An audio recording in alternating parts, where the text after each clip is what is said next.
आधी रात के वक्त अचानक चाची ने मेरे फ़ोन पर फ़ोन करके कहा कि उनकी कमर में बहुत तेज़ दर्द हो रहा है और इसीलिए मैं उनकी मालिश कर दूं। मैं उनके कमरे में पहुंच गया। उसके बाद मैं बहुत ही हल्के हाथों से उनके मालिश करने लगा, जिससे उन्हें आराम मिलने लगा और हम लोग तरह तरह की बातें करने लगे। चाची ने मुझसे पूछा कि तुम्हें किन किन चीज़ों का शौक है, तो मैं उन्हें बताने लगा कि मुझे आउटडोर एक्टिविटीज़ बहुत अच्छी लगती है, जिसमें बैडमिंटन खेलना, स्विमिंग करना और घुड़सवारी करना, यह मेरे फेवरेट है। मैंने चाची से पूछा कि और आपको क्या क्या पसंद है, तो वह मुझे भी अपनी पसंद नापसंद मुझे बताने लगी। फिर वह अचानक ही उठकर बैठ गई और मुझसे बोली कि घुड़सवारी तो मुझे भी पसंद है। मैंने उनसे कहा कि अरे वाह, ये तो बहुत अच्छी बात है। लेकिन चाची ने न जाने क्यों बहुत ही अजीब तरीके से मेरी तरफ देखते हुए कहा कि लेकिन मुझे काले की सवारी पसंद है। और फिर उन्होंने जिस तरफ से देखा, उससे मैं बुरी तरह से सहम गया। मेरे पूरे शरीर में एक भयंकर सिहरन सी दौड़ गई। एक अजीब सा सन्नाटा मेरे और उनके बीच पसर चुका था। कुछ देर हम दोनों एक दूसरे को टकटकी लगाए देखते रहे। मेरी चाची कम उम्र की और बहुत खूबसूरत औरत थी, और उनकी ऐसी बात ने तो मेरे अंदर एक तूफान पैदा कर दिया था। और फिर वही हुआ जिसका डर था, मैंने अपना आपा खो दिया। और फिर मैंने चाची को, मेरा नाम आशीष है, मैं 17 साल का एक बहुत ही खूबसूरत नौजवान हूँ। मैं अपने माँ बाप का इकलौता बेटा हूँ। मेरे स्कूल की पढ़ाई जब कंप्लीट हुई तो पापा एक अच्छे कॉलेज की मेरे लिए तलाश करने लगे कि इसी बीच मेरे चाचा, जो कि दूसरे शहर में रहते थे, उनका पापा के पास फ़ोन आया और फिर उन्होंने हम सभी लोगों के हाल चाल लिए। उसके बाद उन्होंने हमें एक ऐसी खबर सुनाई जिसे सुनकर हम दंग रह गए। उन्होंने बताया कि उन्होंने दोबारा शादी कर ली है। दरअसल मेरे चाचा की आज से 4 साल पहले शादी हुई थी, लेकिन शादी के कुछ महीनों के बाद ही चाचा और चाची के बीच में बहुत ज़्यादा झगड़ा होने लगे। घर वालों ने दोनों ही लोगों को काफ़ी समझाने की कोशिश की, लेकिन चाची चाचा के साथ रहना ही नहीं चाहती थी और फिर वह उन्हें तलाक देकर चली गई। उनके तलाक की वजह मुझे आज तक नहीं पता, क्योंकि उस वक्त मैं छोटा भी था। और दूसरी बात कि चाची चाचा पर कई तरह के इल्ज़ाम लगा रही थी, और चाचा चाची पर कौन गलत और कौन सही, यह किसी को भी समझ में नहीं आ रहा था, क्योंकि वह दोनों लोग दूसरे शहर में अकेले ही रहते थे। इस वजह से जब चाचा ने अपना फैसला सुना दिया कि वह चाची के साथ नहीं रहना चाहते हैं, तो मजबूरन घर वालों को भी उनका यह फैसला मानना पड़ा और उसके बाद वह दोनों अलग हो गए। चाचा सऊदी अरब में नौकरी करते थे, लेकिन वह बीच बीच में घर आते जाते रहते थे। बात करते करते जब चाचा को यह पता चला कि पापा मेरे लिए एक अच्छा कॉलेज ढूंढ रहे हैं, तो उन्होंने कहा कि इस शहर में एक से एक अच्छे कॉलेज है, इसीलिए आप आशीष को यहाँ यहीं पर बुलाने वाला था, क्योंकि अभी मेरी नई नई शादी हुई है और मैं अपनी पत्नी माला को इस शहर में अकेले छोड़कर नहीं जा सकता। और फिर अगर आशीष यहीं पर आकर कॉलेज में एडमिशन ले लेता है और यहीं रहता है, तो इससे अच्छी बात तो और कोई भी नहीं हो सकती। इस तरह से आशीष भी एक अच्छे कॉलेज में पढ़ाई कर लेगा और माला भी अकेली नहीं रहेगी, और मैं आराम से बेफिक्र होकर सूदी वापस जा सकता हूँ। पापा को भी चाचा की बात ठीक लगी और इसी वजह से उन्होंने यह फैसला किया कि अब मैं चाचा के पास जाकर रहकर ही अच्छे से पढ़ाई करूँगा। अगले हफ्ते ही मैं चाचा के घर पहुँच चुका था। चाचा मुझे वहाँ देखकर बहुत ज़्यादा खुश थे। वह मुझसे कहने लगे कि तुम्हारे आने से अब मुझे कोई भी फिक्र नहीं रहेगी। चलो तुम्हें तुम्हारी चाची से मिलवाता हूँ, वह भी तुम्हें देखकर बहुत खुश हो जाएगी, क्योंकि जब से मैंने उसे तुम्हारे बारे में बताया है, तब से वह तुम्हारा बेसब्री से इंतज़ार कर रही है। वरना पहले तो वह बेचारी टेंशन के मारे बहुत परेशान थी कि वो अकेले कैसे रहेगी।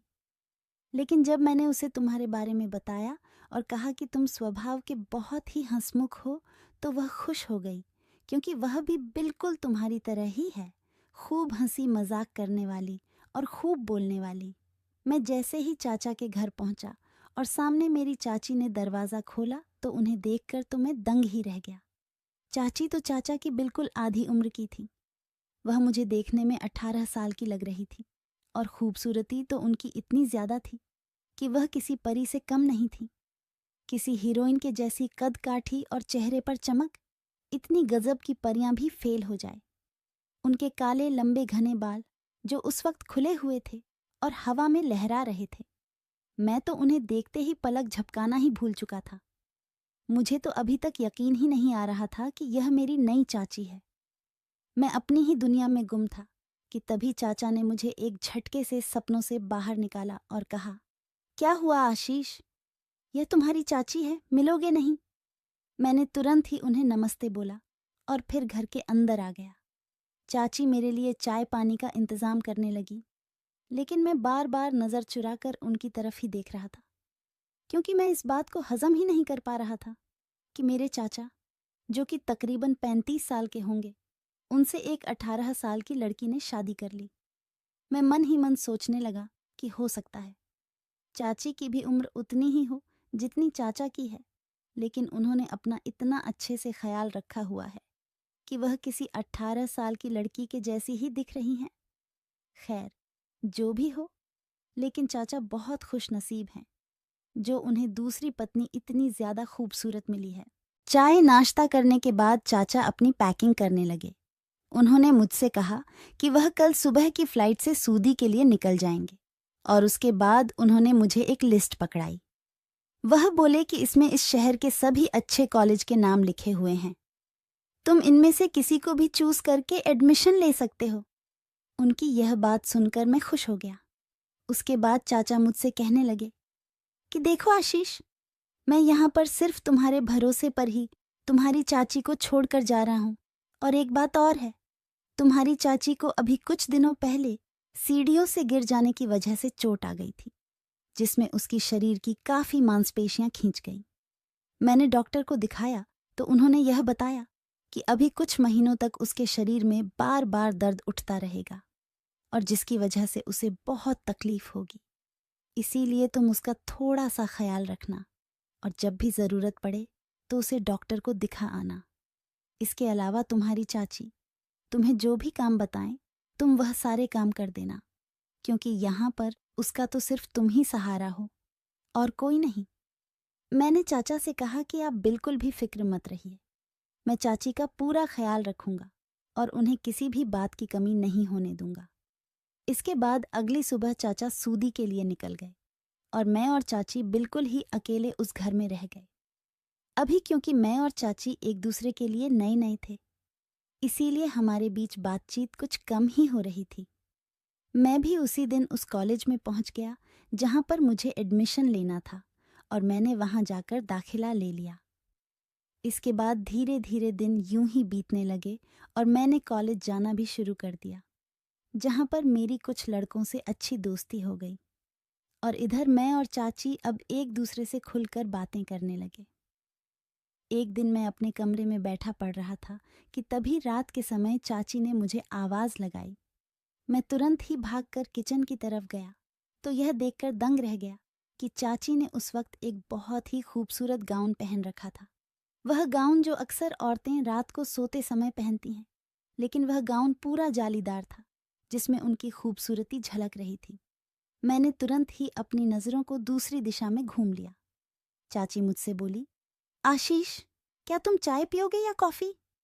मैंने चाची से कहा कि मैं कॉफी पीऊंगा, और उसके बाद मैं तुरंत ही अपने कमरे में जाने लगा तो चाची ने मुझे टोक दिया। वह बोली, अरे तुम कहाँ जा रहे हो? मैं अभी बस 2 मिनट में ही कॉफी बनाती हूँ, उसके बाद हम दोनों लोग छत पर चलकर कॉफी पियेंगे। बाहर बहुत अच्छी हवा चल रही है। छत पर ठंडी हवा में टहलते हुए कॉफी पीने का मजा कुछ और ही होता है। चाची की बात सुनकर मैं थोड़ा टेंशन में आ गया, क्योंकि इस वक्त मैं समझ रहा था कि मेरे मन में किस तरह की भावनाएं आ रही हैं, और यह सब मुझे बिल्कुल भी ठीक नहीं लग रहा था। इसलिए मैंने उन्हें बहाना बना दिया कि आप अकेले ही छत पर चली जाइए, क्योंकि मैं इस वक्त पढ़ रहा हूँ। इतना कहकर मैं उनकी बात सुने बिना वापस अपने कमरे में आ गया। थोड़ी देर के बाद चाची मेरे लिए कॉफी का मग कमरे में ही ले आए, लेकिन वह जैसे ही मुझे काफी देने लगी कि तभी थोड़ी सी काफी मेरे ऊपर ही गिर गई, जिससे वह घबरा गई और उसको पोंछने लगी। पर उन्होंने जब यह सब किया तो एक बार फिर से मेरे पूरे शरीर में सिहरन दौड़ गई, मैं तुरंत ही उठकर पीछे हट गया। मैंने उनसे कहा कि आप फिक्र मत करिए, मुझे कुछ भी नहीं हुआ है, आप आराम से जाकर सो जाइए।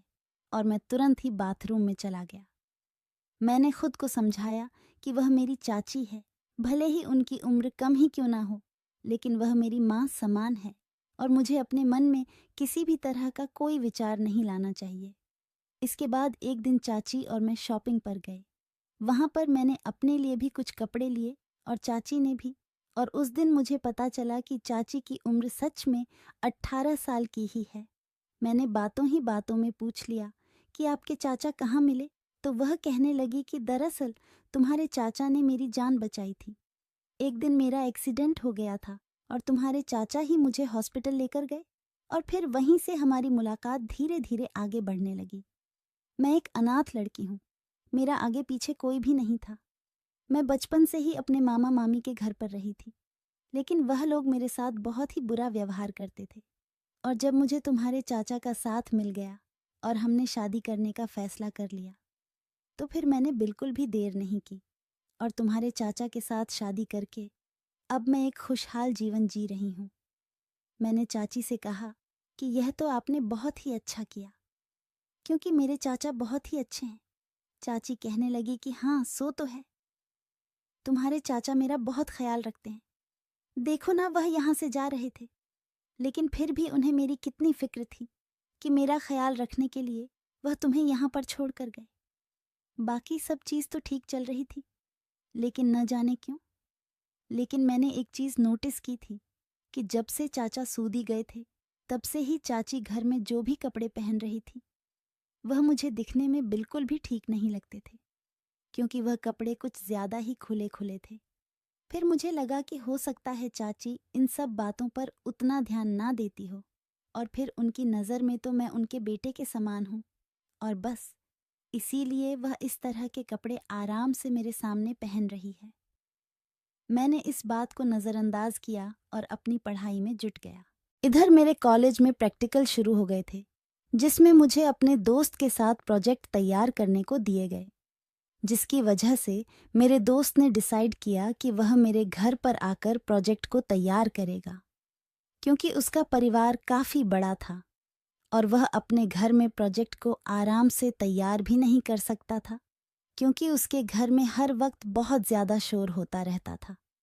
और मेरे घर पर तो सिर्फ चाची ही थी और कोई छोटा बच्चा भी नहीं जो हमें डिस्टर्ब करता। इसी वजह से मेरा दोस्त अमन प्रोजेक्ट के इस वजह सिलसिले में हर रोज़ कॉलेज के बाद मेरे साथ घर आने लगा, और फिर धीरे धीरे उसकी भी चाची से दोस्ती हो गई। चाची भी हमारे प्रोजेक्ट में हमारी मदद करने लगी। मुझे चाची का स्वभाव बहुत अच्छा लगता था। मेरा दोस्त जब भी घर आता तो चाची उसके लिए बहुत अच्छा नाश्ता बनाकर तैयार करती, जिससे वह चाची की बहुत तारीफ करता था कि तुम्हारी चाची तो कहीं से भी तुम्हारे साथ या मेरे साथ भेदभाव वाला व्यवहार नहीं करती है, बल्कि अब तो ऐसा लगता है कि वह तुम्हारी चाची नहीं, बल्कि हमारे कॉलेज की कोई दोस्त हो। बातों ही बातों में मेरे दोस्त ने चाची से पूछा कि आपने कहाँ तक पढ़ाई की है। ये बात सुनकर चाची का चेहरा उतर गया। उनके उदास चेहरे को देखकर हम पूछने लगे कि क्या हुआ, तो उन्होंने बताया कि उनके मामा मामी ने तो उन्हें मुश्किल से 12वीं कक्षा पास करने दी, उसके बाद तो उन्होंने साफ इनकार कर दिया कि वह उनकी पढ़ाई पर पैसे खर्च नहीं कर सकते, और इसी वजह से वह चाहते हुए भी आगे की पढ़ाई जारी नहीं रख पाई। मैंने चाची से कहा कि लेकिन अब तो आपके साथ ऐसा कुछ भी नहीं है, अभी तो आपकी कोई खास उम्र भी नहीं है, इसलिए आप चाहे तो अपनी पढ़ाई को दोबारा शुरू कर सकती हैं, और मुझे नहीं लगता कि चाचा इन सब चीज़ों के लिए मना करेंगे। इसीलिए आप एक काम करिए, मेरे कॉलेज में एडमिशन ले लीजिए। यह सुनकर मेरा दोस्त भी बहुत खुश हो गया।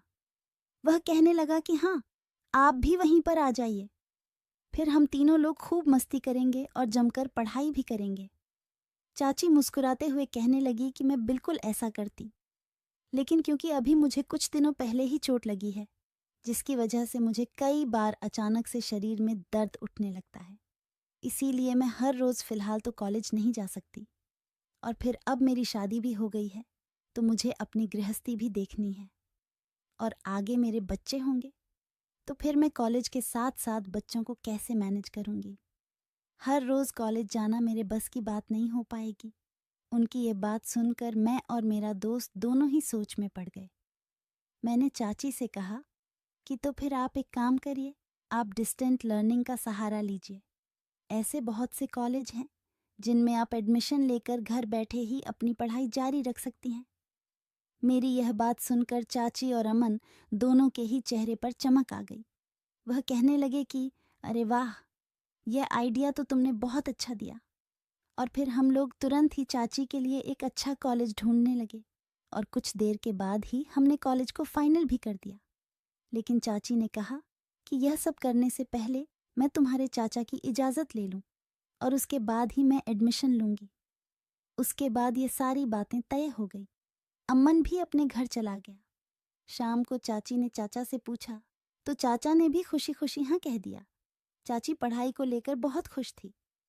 फिर वह कहने लगी कि लेकिन आशीष, मुझे पढ़ाई छोड़े हुए थोड़ा समय हो गया है, तो इसीलिए मुझे घबराहट हो रही है कि मैं यह सब बिना कॉलेज जाए कैसे हैंडल करूंगी, क्योंकि कॉलेज जाती तो वहां तो मुझे प्रोफेसर पढ़ते, अगर कोई चीज़ समझ नहीं आती तो वह मुझे समझाते, पर यहाँ घर बैठे मैं कैसे सारी चीज़ों को समझ पाऊंगी। मैंने चाची से कहा कि अरे बस इतनी सी बात है, आप इस सब की बिल्कुल भी फिक्र मत करिए। आपकी पढ़ाई में मैं आपकी मदद करूंगा। आपको जब भी किसी चीज़ में कुछ भी समझ में न आए तो आप बेझिझक किसी भी वक्त मुझसे पूछ लीजिएगा। यह सुनकर चाची बहुत खुश हो गई और फिर चाची ने एक कॉलेज में एडमिशन ले लिया और घर पर रहकर ही अपनी पढ़ाई शुरू कर दी। अब अक्सर मैं भी चाची की पढ़ाई में मदद कर देता और अमन भी। हम तीनों लोग कई बार बाहर घूमने के लिए भी चले जाते, कभी डिनर पर जाते तो कभी किसी शॉपिंग मॉल में। हम तीनों के बीच बहुत अच्छी दोस्ती होने लगी थी।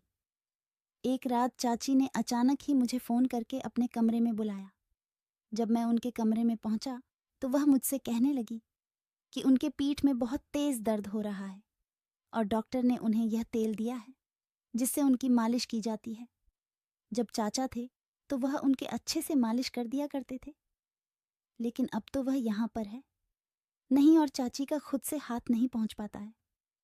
इसीलिए मैं इस चीज़ में उनकी मदद कर दूं। मैं तुरंत ही उनके हाथ से तेल लिया और उनकी मालिश करना शुरू कर दिया। लेकिन न जाने क्यों जब मैं उनकी मालिश कर रहा था तो वह तिरछी निगाह से मुझे बहुत ही अजीब तरीके से देख रही थी। मैंने इसीलिए फटाफट से उनकी मालिश की और फिर बहाना बना दिया कि मुझे बहुत तेज़ नींद आ रही है, इसीलिए मैं सोने के लिए जा रहा हूँ। इतना कहकर मैं तुरंत ही उठकर वापस अपने कमरे में आ गया। धीरे धीरे अब मैं नोटिस कर रहा था कि चाची मुझसे अपना हर छोटा मोटा काम करवाती, जैसे कभी कहीं जा रही हो तो कभी अपना मंगलसूत्र मुझसे ही पीछे बांधने के लिए कहती, कभी मुझसे अपनी साड़ी का पल्लू बनवाती तो कभी कुछ वैसे। इन सब चीज़ों में कोई खराबी नहीं थी, क्योंकि अगर मैं वहाँ था तो उनकी मदद मैं कर सकता था। लेकिन वह मुझसे जो भी काम करवाती उस वक्त वह मेरे करीब आने की भी कोशिश करती और मुझे अजीब तरह से देखा करती, जिससे मुझे बहुत घबराहट होने लगी थी और उन पर शक होने लगा था कि कहीं चाची के मन में कुछ और ही तो नहीं चल रहा है। इस वजह से मैं अब उनसे दूरी बनाने लगा और बहुत ही कम बात करने लगा। वो अक्सर मुझसे कहती कि मैं उन्हें चाची न कहूँ बल्कि माला कहकर बुलाऊं, लेकिन मैंने मना कर दिया। एक रात बहुत तेज बारिश हो रही थी और तभी मेरे दरवाजे पर बहुत जोरदार दस्तक हुई। बाहर भयंकर तूफान आया हुआ था। चाची मेरे कमरे में आ गई और मुझसे बोली कि मैं आज रात यहीं सोऊंगी, क्योंकि मुझे इतनी तेज बारिश से बहुत ज्यादा डर लगता है। घबराहट के मारे मुझे नींद ही नहीं आ रही है। उनकी यह बात सुनकर मैं डर गया। मैं यही सोचने लगा कि चाची अगर मेरे कमरे में सोएंगे, वह भी पूरी रात, तो फिर न जाने आगे क्या होगा। मैंने चाची से कहा कि अरे आप इतनी बड़ी होकर सिर्फ एक मामूली सी बारिश से डर रही है, आप घबराइए नहीं, मैं तो आपके बगल वाले कमरे में ही हूँ। अगर आपको किसी भी चीज़ की ज़रूरत हो तो आप मुझे बता दीजिएगा। लेकिन चाची ने मेरी कोई भी बात नहीं सुनी और तुरंत ही दंदनाती हुई वह मेरे बिस्तर पर जाकर लेट गई। मैं एकटक खड़े होकर उन्हें देख रहा था। फिर वह मुझसे बोली कि अरे तुम वहाँ क्यों खड़े हो, आओ, तुम भी इधर ही लेट कर सो जाओ। उनकी इस बात से मुझे बहुत ही ज्यादा अजीब सा महसूस होने लगा। ऐसी उलझन भरी स्थिति बन चुकी थी कि मुझे कुछ भी समझ नहीं आ रहा था। मैंने उनसे कहा कि अब तो मैं जाग ही गया हूं, इसीलिए सोच रहा हूं कि कुछ देर बैठकर पढ़ाई कर लूं। उसके बाद मैं बहाना बनाने के लिए चुपचाप बैठकर पढ़ने लगा और इस बात का इंतजार करने लगा कि चाची कब गहरी नींद में सो जाएं। और जब मुझे लगा कि वह अब सो चुकी हैं, तो मैं धीरे से उठकर सोफे पर लेट गया। अगले दिन चाची ने सुबह उठकर मुझसे इस बात की शिकायत की कि मैं सोफे पर लेटकर क्यों सोया, क्यों मैं उनकी वजह से इतना परेशान हुआ। वह बहुत ही ज्यादा फिक्र जताने लगी कि मैं तो ठीक से सो भी नहीं पाया होगा। लेकिन मैंने उनसे कहा कि ऐसा कुछ भी नहीं है। अब मैंने चाची से बातचीत करना बहुत ही कम कर दिया था। ज्यादातर मैं अपनी पढ़ाई ही करता रहता था, जिसकी वजह से वह मुझसे अब शिकायत करने लगी थी। क्या आशीष, अब तुम पहले की तरह बिल्कुल भी नहीं रहे। अब तो तुम मुझसे ना तो ज्यादा बात करते हो, ना ही मुझे कहीं घूमने फिर आने के लिए लेकर जाते हो। मैंने चाची से कहा कि दरअसल मेरे एग्जाम्स आने वाले हैं और मुझे पढ़ना है। बस इसीलिए मैं अब आपके लिए इतना ज्यादा समय नहीं निकल पाऊंगा। मुझे माफ कर दीजिएगा। यह कहकर मैं वापस अपने कमरे में आ गया और दरवाजा अंदर से बंद कर लिया। लेकिन उसी रात एक बार फिर से चाची ने मुझे अपने कमरे में बुलाया और मुझसे फिर से अपनी पीठ की मालिश करने के लिए बोला। मैं जैसे ही उनकी मालिश करने लगा, उसके थोड़ी ही देर के बाद चाची अचानक से उठकर बैठ गई और फिर कहने लगी कि तुमने अभी तक मुझे अपनी हॉबीज के बारे में तो बताया ही नहीं। तो मैं उनसे कहा कि दरअसल मुझे आउटडोर एक्टिविटीज पसंद है और जिसमें मुझे ट्रैवलिंग करना, बैडमिंटन खेलना, स्विमिंग करना, घुड़सवारी करना, ये सारी चीज पसंद है। क्योंकि उन्होंने मुझे यह सवाल किया था, इसीलिए मैंने भी उनसे पूछा कि आपको क्या क्या पसंद है। तो वह मेरी तरफ अजीब तरीके से देखकर कहने लगी कि घुड़सवारी तो मुझे भी पसंद है। मैंने उनसे कहा कि अरे वाह, आपकी यह पसंद तो मुझसे मिलती है। फिर वह ए पर देखते हुए कहने लगे कि लेकिन मुझे सिर्फ और सिर्फ काले की सवारी ही पसंद है। और उनके चेहरे पर उस वक्त जो अजीब सी मुस्कान तैर गई, उससे तो मेरे पूरे शरीर में सिहरन सी दौड़ गई। मैं पसीने से तरबतर होने लगा। मेरे और उनके बीच एक अजीब सा सन्नाटा पसर गया। वह अभी भी बार बार मुझे इशारे में कुछ समझाने की कोशिश करने लगी, जिसे मैं बहुत अच्छे से समझना भी लगा। और तभी फिर मैंने अपना आपा खो दिया और मैं उन पर जोर से चिल्लाया कि आप मुझसे यह कैसी बातें कर रही हैं। मेरे ऐसा कहते ही चाची थोड़ा सा घबरा गई और कहने लगी कि आशीष, तुम शायद मुझे एक गलत समझ रहे हो। मैं उनसे कहा कि मुझे नहीं लगता कि मैं आपको गलत समझ रहा हूं। इतना कहकर मैं तुरंत ही उनके कमरे से बाहर निकल आया। मुझे इस वक्त बहुत तेज गुस्सा आ रहा था। मुझे समझ नहीं आ रहा था कि चाची ने मुझे इस तरह की बात और मुझे इस तरह से इशारा क्यों किया। अब मुझे चाची की हरकतें कुछ ठीक नहीं लग रही थीं। उसे दिन के बाद से तो मैंने चाची से और भी ज्यादा बात करनी बंद कर दी। हालांकि उन्होंने मुझे मनाने की बहुत कोशिश की और मुझे बार बार यह समझने लगी कि वह ऐसी कोई भी बात नहीं कर रही थी। पर फिर भी मैंने उनसे झूठा दिखावा कर दिया कि ठीक है, मैंने उनकी बात मान ली है। एक दिन कॉलेज में अचानक ही मेरी थोड़ी तबीयत खराब हुई और जब मैं जल्दी घर वापस लौट आया तो यह देखकर दंग रह गया कि चाची के कमरे से मेरे दोस्त अमन की हंसने की आवाज आ रही थी। अमन ने तो कहा था कि आज उसे अपनी माँ को अस्पताल में जाकर दिखाना है, लेकिन वह यहाँ पर अकेले चाची के साथ क्या कर रहा था। मुझे चाची पर तो पहले से ही शक था, लेकिन मेरा दोस्त अमन भी मुझसे झूठ बोलकर यहाँ आ रहा है, इस बात का तो मैं अंदाजा भी नहीं लग सकता था। अभी मैं चुपचाप खड़ा होकर उनकी बातें सुनने लगा। वह दोनों मेरा ही मजाक उड़ा रहे थे। चाची कहने लगी कि तुम्हारा दोस्त आशीष तो एक नंबर का डरपोक है। मैंने तो उसे न जाने कितनी बार इशारा किया, लेकिन मुझे तो लगता है कि उसमें आदमियों वाली कोई बात ही नहीं है और इसीलिए वह हर वक्त मुझसे छुपा छुपा घूमता है। लेकिन सच कहूं, मुझे तो तुम में एक असली मर्दों वाली बात नजर आती है। इस बात पर आशीष बहुत खुश हो गया और कहने लगा कि अरे आप उस आशीष को छोड़िए। वह तो बड़ा ही दब्बू किस्म का इंसान है और मेरे साथ खुश रही है।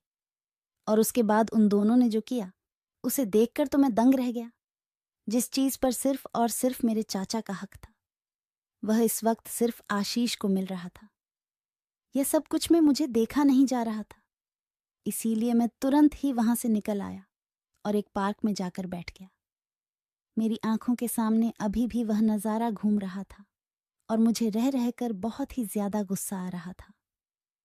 मैंने फैसला कर लिया था कि अब मैं चाची के चेहरे से यह पर्दा उठाकर ही रहूंगा।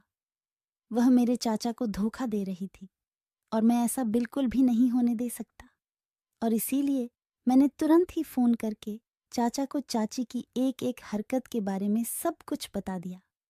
चाचा भी गुस्से में बुरी तरह से बौखला गए और उन्होंने इमरजेंसी में अपनी टिकट कर ली और मुझसे कहा कि वह 3 दिन के बाद इंडिया वापस आ रहे हैं। इधर मैं भी 3 दिन तक बिल्कुल खामोश रहा था कि चाची को जरा सी भी इस बात की भनक न लगे कि मैं उनकी सच्चाई जान गया हूं।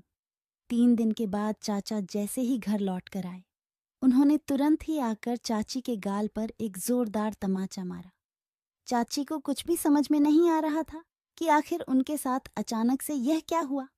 वह कहने लगी कि आप एक तो अचानक आ गए और फिर आप मेरे साथ ये क्या कर रहे हैं।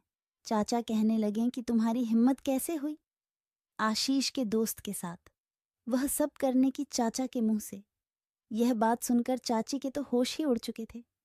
वह बुरी तरह से चाचा के आगे रोकर गिड़गिड़ाने लगी और कहने लगी कि मुझे माफ कर दीजिए, मैं भी क्या करती, मेरे सामने और कोई भी चारा नहीं था। चाचा ने कहा कि लेकिन जब मैं तुमसे कहकर गया था कि तुम्हें यह सब आशीष के साथ करना है, तो फिर तुम उसके दोस्त के साथ, आखिर क्यों मैंने तुम्हें सिर्फ आशीष तक की हद दी थी। चाचा के मुंह से यह बात सुनकर मेरे तो पैरों तले जमीन निकल गई। मुझे तो समझ ही नहीं आ रहा था कि आखिर यह सब यहाँ हो क्या रहा है। चाचा कहने लगे कि वैसे तो तुम बहुत लंबी लंबी फेंकती थी कि तुम इतनी खूबसूरत हो कि अच्छे अच्छों का ईमान डिगा दो, और तुम इस अदने से लड़के को अपने काबू में नहीं कर पाई। चाची कहने लगेगी कि मैंने तो न जाने कितनी कोशिश की, न जाने कितनी बार मैंने ऐसी ऐसी हरकतें की कि यह अपना होश खो बैठे, लेकिन यह न जाने किस मिट्टी का बना हुआ है। इसने तो मेरे करीब आने की जगह उल्टा मुझसे दूरियां ही बना ली थी। मैंने इसे कई बार समझाने की भी कोशिश की, लेकिन यह तो कुछ भी समझने को तैयार ही नहीं था। और फिर इसीलिए मैंने सोचा कि जब यह मेरे काम नहीं आ सकता, तो फिर मैं इसके दोस्त से ही अपना काम बनवा लेती हूँ।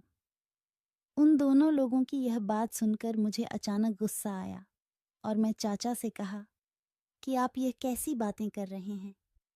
इस पर चाचा मेरी तरफ गुस्से से पलटे और कहने लगे कि देख आशीष, तुझे मेरा यह काम करना ही पड़ेगा।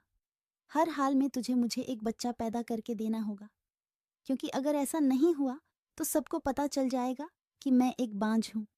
मेरी पहली पत्नी भी मुझे इसी वजह से छोड़कर चली गई थी, क्योंकि मैं उसे एक बच्चा नहीं दे सकता था। लेकिन अब मैं अपनी दूसरी पत्नी को नहीं खोना चाहता और समाज में इस बात का रुतबा भी रखना चाहता हूँ कि मैं भी बच्चा पैदा करने के लायक हूँ। मैं एक नामर्द नहीं हूँ।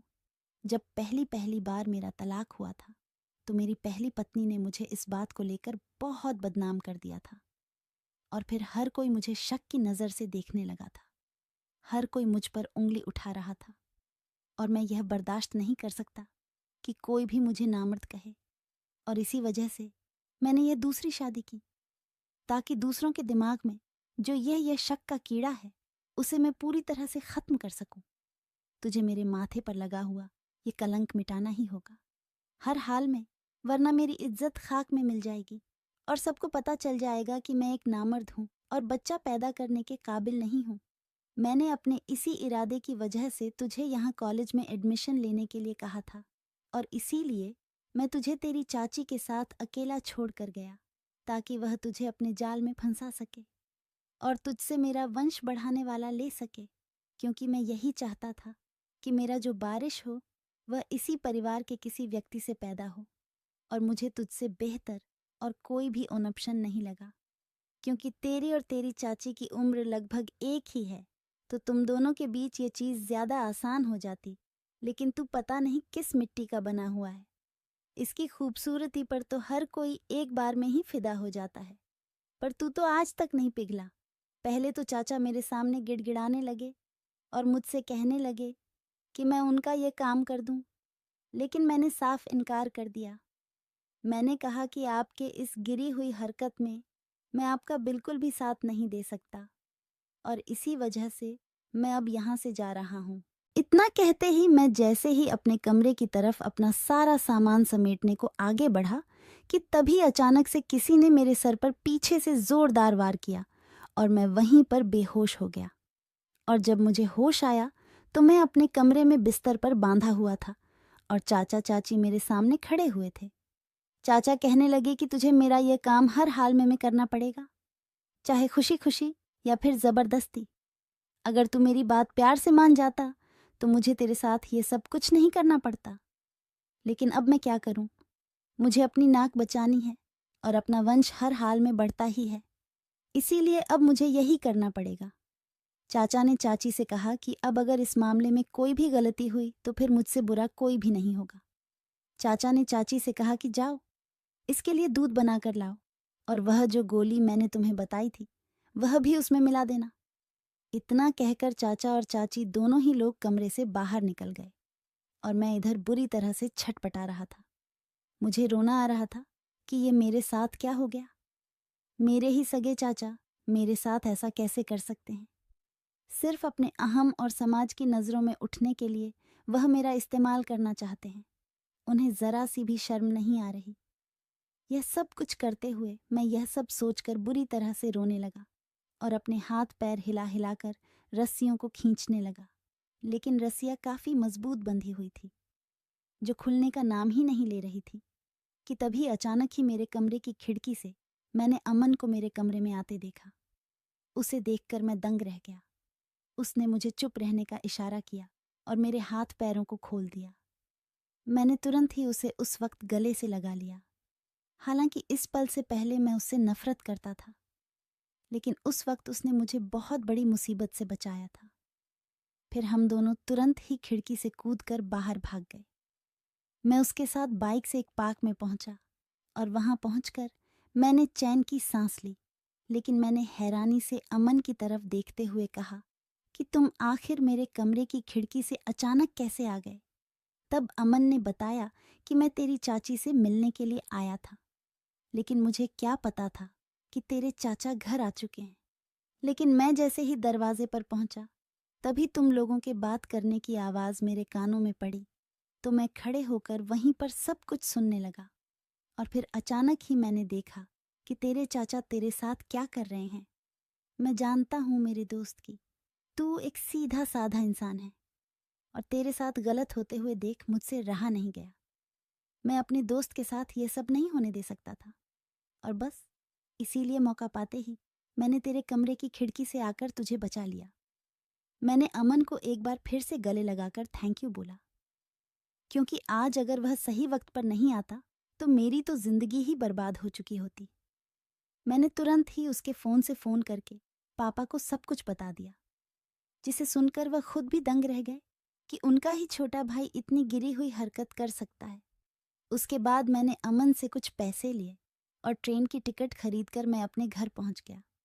मेरे घर वालों का भी मेरी तरह ही बहुत बुरा हाल था।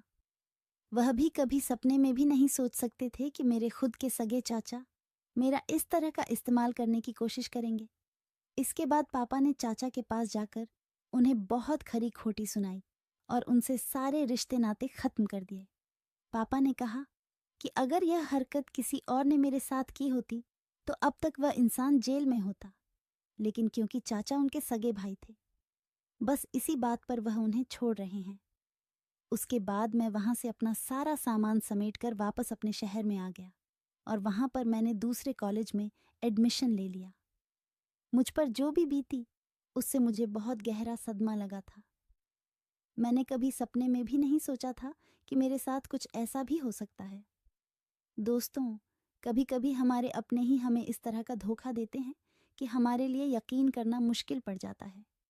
लेकिन इंसान अपनी खुदगर्जी में कब इतना अंधा हो जाए कि वह सारी हदों को पार कर दे, यह आज के ज़माने में बिल्कुल भी नामुमकिन नहीं है। क्योंकि आज के समय में हर किसी के अंदर हद से ज्यादा स्वार्थ भरा पड़ा है। हर कोई अपने स्वार्थ के लिए दूसरों का इस्तेमाल करना चाहता है, जिसमें वह ना तो किसी की भावनाओं के बारे में सोचता है और ना ही किसी की फिक्र करता है।